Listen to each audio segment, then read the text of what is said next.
যেই নেতার নির্দেশে এখন বিএনপি চলে, সেই নেতৃত্ব রিমোট কন্ট্রোল লিডারশিপ।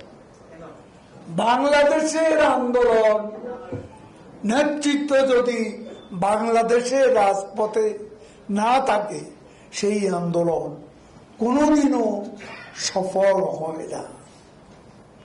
আর যে এই বাংলাদেশে আন্দোলন যদি ব্যর্থ হয়, নির্বাচনেও ব্যর্থতা। যারা আন্দোলনে পরাজিত তারা নির্বাচনে বিজয়ী হতে পারে না। এখান থেকে বিক্রি মুখটা যায় আন্দোলন। এখন আমরা অতীতে যেটা দেখেছি, সমাবেশ থেকে সহিংসতা, নৈরাজ্য, এটাই বিএনপি রাজনীতি। তাই আমাদের সবাইকে সতর্ক থাকতে হবে, সজাগ থাকতে হবে। সুযোগ পেলেই আবারও ফনা তুলে রাষ্ট্রীয় সম্পদ ধ্বংস, জনগণের জানমালের ক্ষতি সাধন তারা করবে। দেশের গণতান্ত্রিক চর্চাকে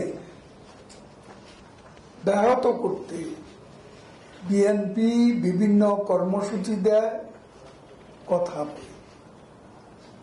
তাদের কোনো গণতন্ত্র নেই, তাদের ঘরেও গণতন্ত্র নেই, বাইরে গণতন্ত্রকে তারা বারে বারে প্রহসনে পরিণত করেছে। এগুলির সঙ্গে জনগণের কোনো সম্পৃক্ততা নেই।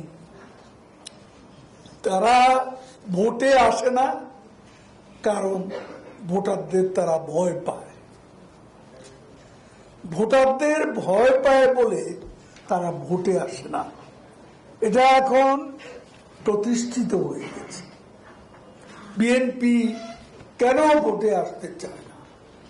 আসলে ভোটে তারা আসলে জিততে পারবে না, হেরে যাবে। এই ভয় থেকে তারা নির্বাচন বয়কট করে। তাদের দাবি দেওয়ার কোনো নৈতিক যৌক্তিক ভিত্তি নেই। খালেদা জিয়ার চিকিৎসা নিয়ে যারা রাজনীতি করে, তারা দেশের বিরুদ্ধে যে কোনো ধরনের ষড়যন্ত্র, অপরাজনীতি করতে পারে।